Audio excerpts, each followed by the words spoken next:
Today we're going to be making freshly baked rolls, and I'm going to show you exactly how to get started. First, you need to get a half an ounce or 2 packets of instant yeast. You need 2 cups of water between 110 and 115 degrees. You don't want it to get too hot because then it'll kill your yeast. There's 2 cups, and then we also need a half a cup of sugar. You can increase the sugar if you'd like, if you want the bread to be a little more sweet. And we're just gonna go ahead and give this a little stir, and we're gonna wait for it to form some bubbles. We need to get the yeast activated, and that's it. We'll come back in about 10 minutes and we'll finish the process. Okay, it's been about 10 minutes and the yeast and sugar and water have done what they need to do, and the yeast is nice and foamy. As you can see, this is how it should look. If it doesn't look like this, then your yeast is probably not good anymore, so you need to get more. To this, I'm going to add 1 egg. I'm going to add 1/4 cup of oil. You can use vegetable oil, sunflower oil, whatever oil you have is good. And I'm going to add 2 teaspoons of salt. I'm using sea salt. There's 1 and 2. And after this, we're gonna add about 6 cups of flour altogether, but I'm gonna start with about 4 cups. So we need 1, 2, 3, 4. We're just gonna do this for now until the dough starts to form. Make sure you put your dough hook on. You could do this by hand if you want. If you don't have a mixer, that's fine. You can. Okay, we've got it locked into place. We're going to start off real slow because we don't want flour to go everywhere.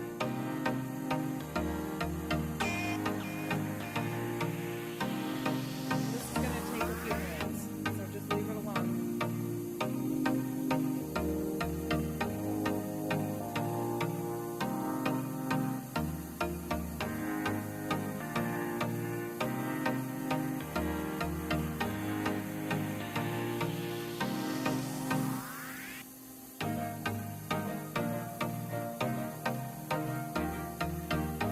As it starts to come together, increase the speed a little bit.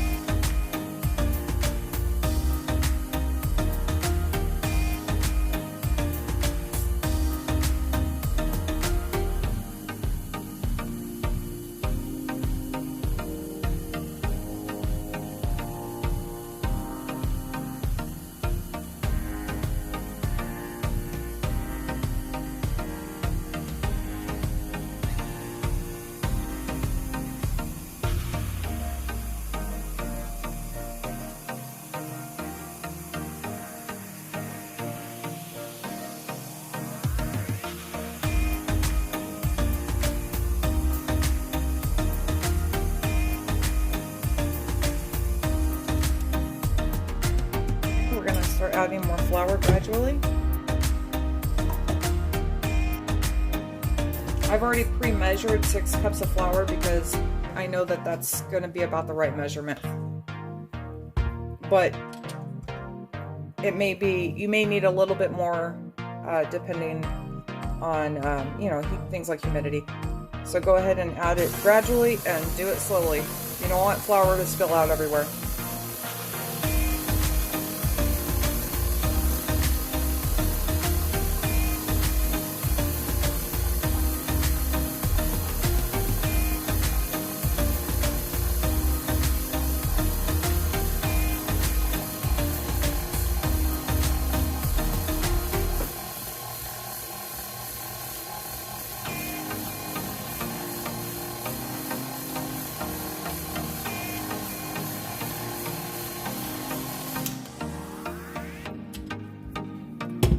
keep adding more flour. We want to make sure we get a nice ball of dough that forms. I'm going to go ahead and scrape the sides down. I'm going to push some of this flour in just to make sure that I don't have flour spill out of the bowl. It's starting to look pretty good.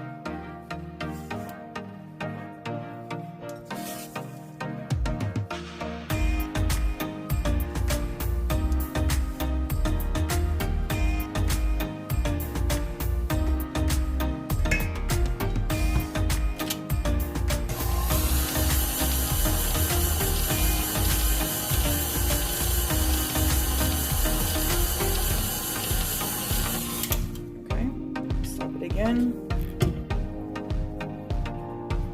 Just gonna keep getting the flour in there until we have a nice ball of dough that forms. That'll probably do it. Oh, I forgot to push it down. That's what you don't want to have happen. You don't want flour to fly everywhere. Just kind of help your mixer along. You don't want to ruin the motor inside your mixer. So you don't want to have it on a really low speed when you have a thick dough like this, but when you turn it up to a higher speed, you're going to make the dough make the flour fly everywhere. And we don't want that to happen. So just kind of push that in there. That way when we get the mixer going again, we can go ahead and put it on a higher speed. A little too high. That's okay.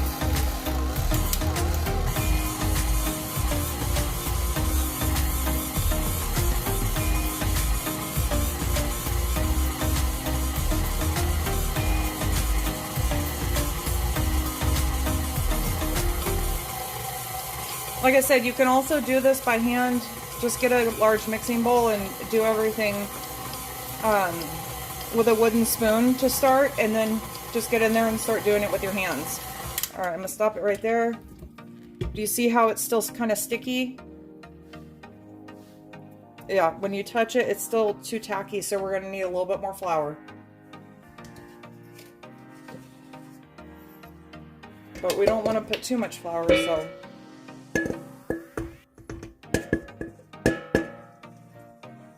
just gradually add it in as you need it.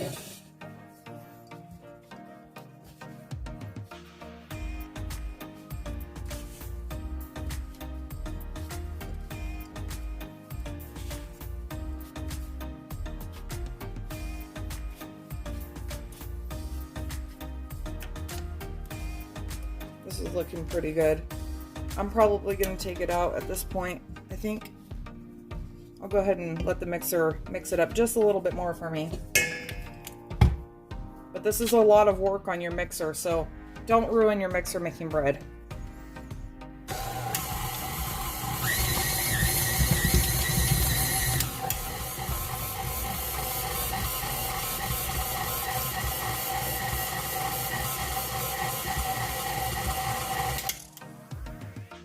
All right, that looks pretty good. I'll add a little bit more flour to the dough after I get it transferred onto our counter. But I can touch it and it's still a little too tacky, so but I'm gonna be adding flour anyway so that during the kneading process. So I'm gonna go ahead and get this out onto the countertop and I'll be right back. Okay, now that I have my area cleaned up and my flour down on my counter, we're gonna go ahead and get the dough out of the bowl and just turn it over onto this floured surface.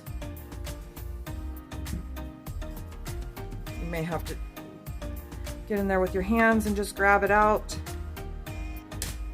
It doesn't want to slide out that easily, but we're gonna get it. There it goes. And then just use a spatula to get the rest out of the bowl. It may take a few seconds, but it'll come out of there. There we go.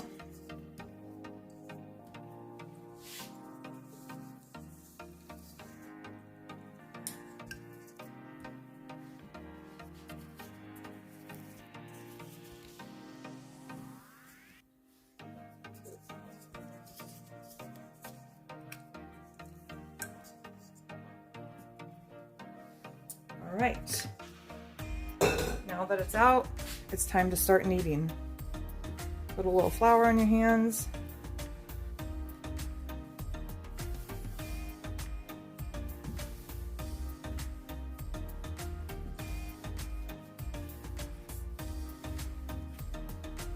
And you just want to go back and forth with this.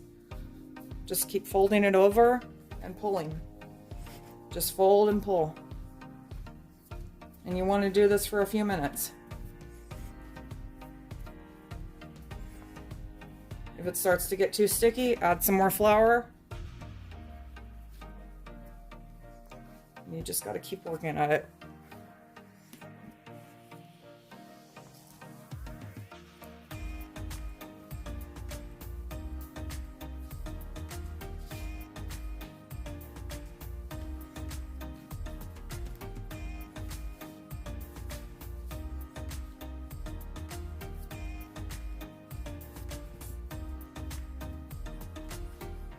And you want to keep doing this until you get a nice smooth dough.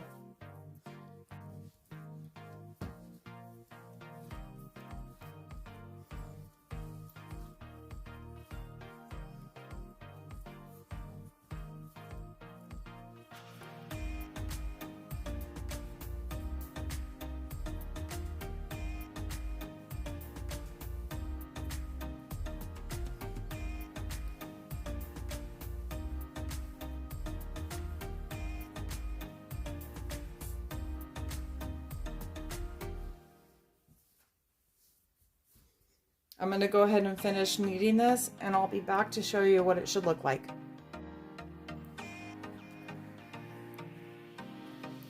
So this is how it should start to look when you're about done. It needs just a few more stretches. But when you start feeling it come together where you can form it in a ball, then you're about done.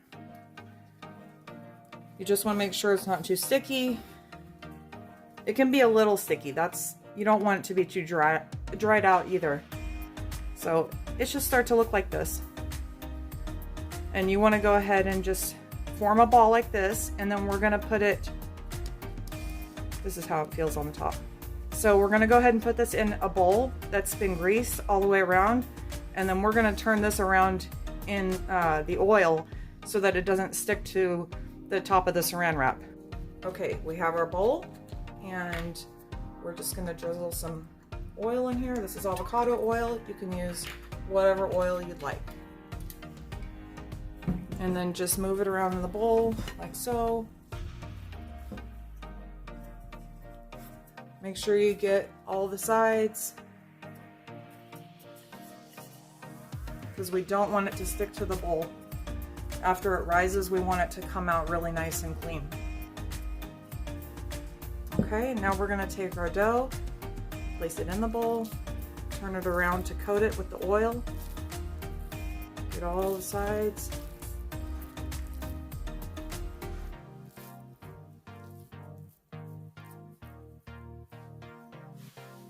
And then we're going to get some plastic wrap to go over the top of the bowl.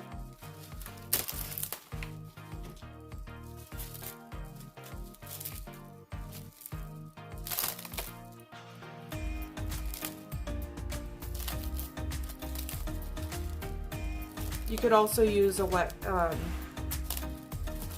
tea towel as well.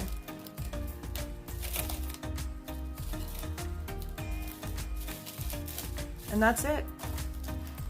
We're gonna let this sit for about an hour to an hour and a half and let it rise.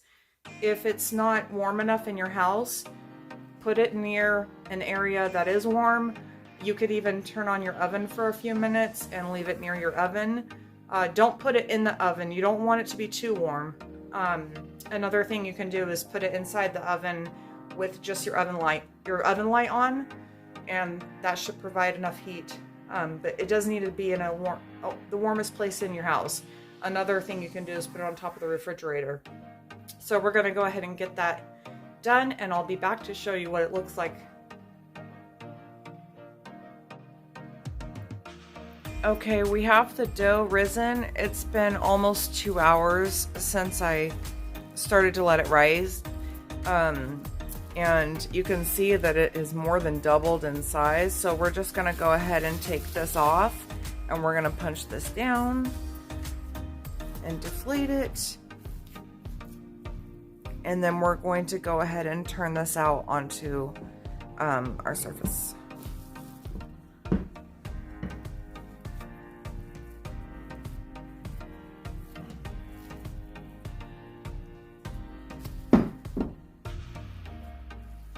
And at this point, we're just going to get it back into a ball, and we're going to cut it.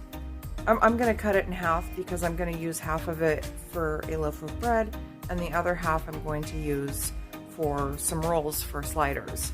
So you can do whatever you want with it.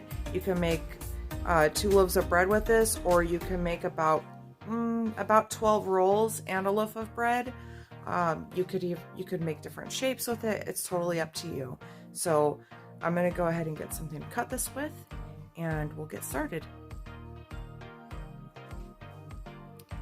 All right, so I'm just gonna cut this in half, roughly in half. It doesn't have to be perfect.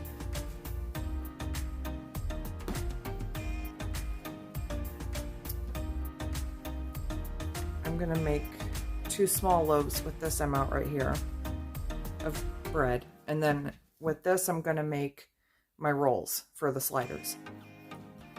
So we'll set that aside, and then I'm gonna go ahead and grab a scale so that I can make them about the same size. Okay, so I'm gonna go ahead and take this and just roll it out a little bit so that way it's easier to cut into small portions. And I'm gonna make these into about 30 grams each. They're gonna be pretty small. If you want more of a hamburger size bun size, you want it to be right around like 100 grams. And you don't have to measure this with a scale. If you don't have one, just eyeball it. And remember, however much you roll it, like whatever size you roll it into, it's going to almost double in size because we need to let this rise one more time. So just make it about half the size of what you want the final product to be.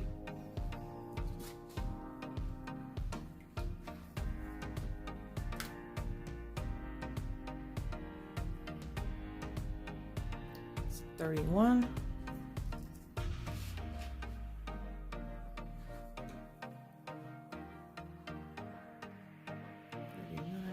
It doesn't have to be perfect.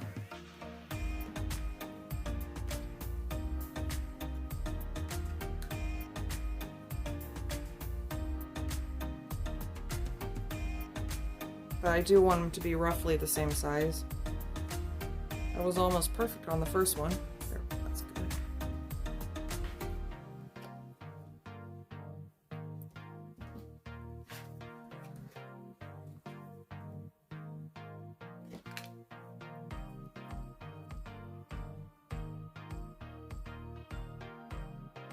Okay, so I've got a few of them measured out already. I'm going to go ahead and take them and show you how to roll them.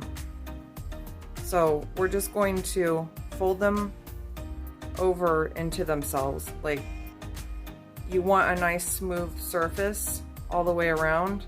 So just kind of, you're tucking it in. So you're gonna, and then we're gonna pinch the seam together on the other side.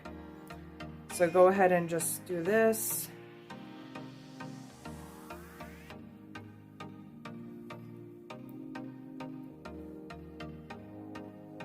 And these are gonna be pretty small.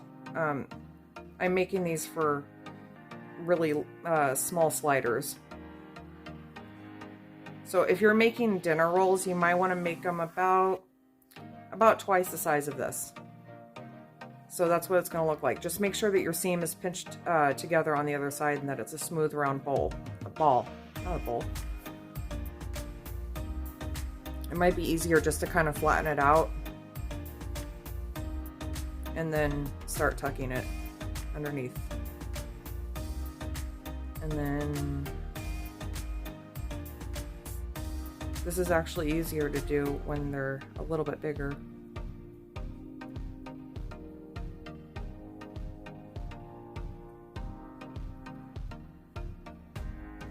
I've never actually made them quite this small before.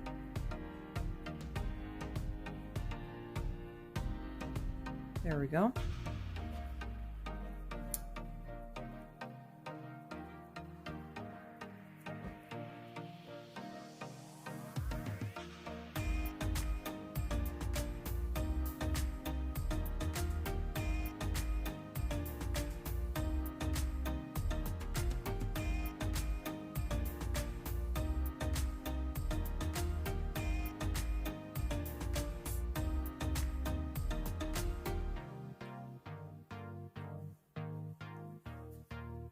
Okay, so there's a few of them. I'm gonna go ahead and get the rest of these done because I've got a lot of them to do. We need to get a cookie sheet, or any baking dish you want to use is fine, as long as you grease it. Just make sure that you grease it because you don't want them to stick.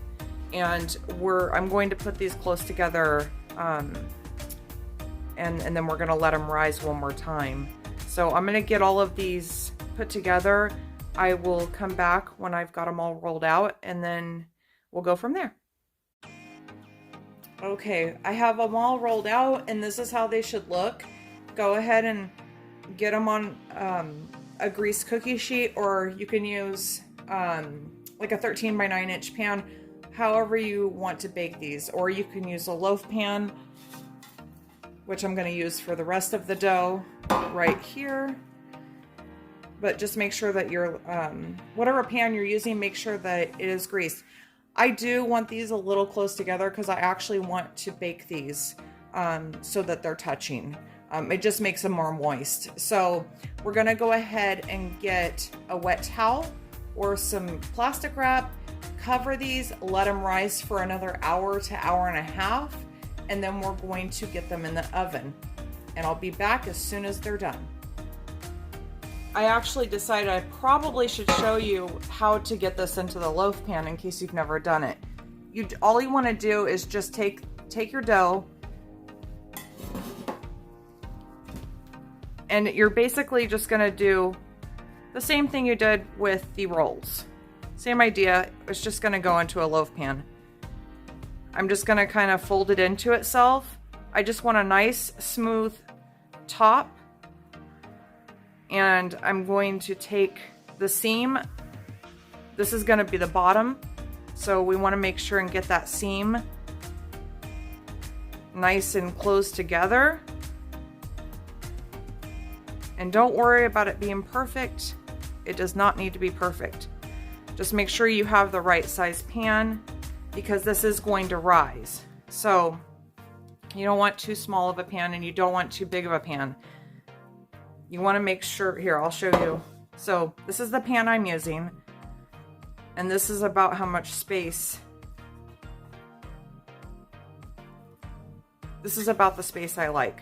Now some people like even a smaller pan or more dough because they like a really high rising bread. That's fine, however you want it. But just go ahead and try out. And if you don't like it the first time, you can make it again another time and make it better. You have to practice. That's the only way that you're going to get good at this. So we're going to go ahead and leave this in the loaf pan. I'm going to cover this as well, and we'll get them into the oven as soon as they've risen.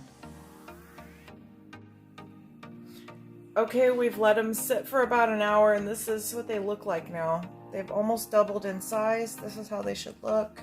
I just loosely covered it with plastic wrap. Take it off so you can see. And then this is the bread. And we're gonna go ahead and get this in a preheated oven. It needs to be 350 degrees. And we're gonna bake the rolls for about 20 to 25 minutes. And the bread is going to bake for about 35 to 40 minutes. It may take longer, but I'll let you know exactly how much time as soon as it's done. Okay, we have our rolls and our bread out of the oven, and this is exactly how they should look. When they come out, make sure you butter them on the top. And if you're not sure if it's done or not, if you have a thermometer, you can check the internal temperature. It should be anywhere from about 195 to 205. If you don't have a thermometer, just make sure that when you touch it, it's got a nice crust on it. It should be pretty hard. It's a little softer now because I put butter on it. But that's it. That's all you need to do. And then you need to also let them cool completely before eating them. The rolls took about 20 minutes. It was just under 20 minutes. I think it was like 18 or 19 minutes. These are pretty small, so if you make them bigger, they may need a few more minutes than that. The bread took 35 minutes. This is a smaller loaf than some other bread pans that I have. So like I said, it just kind of depends on the size of the loaf and the size of the rolls that you're making. So just keep an eye on it and make sure that it cooks all the way through, and you should be good. All right, thank you everybody for watching. I really appreciate it, and I hope you have a great day.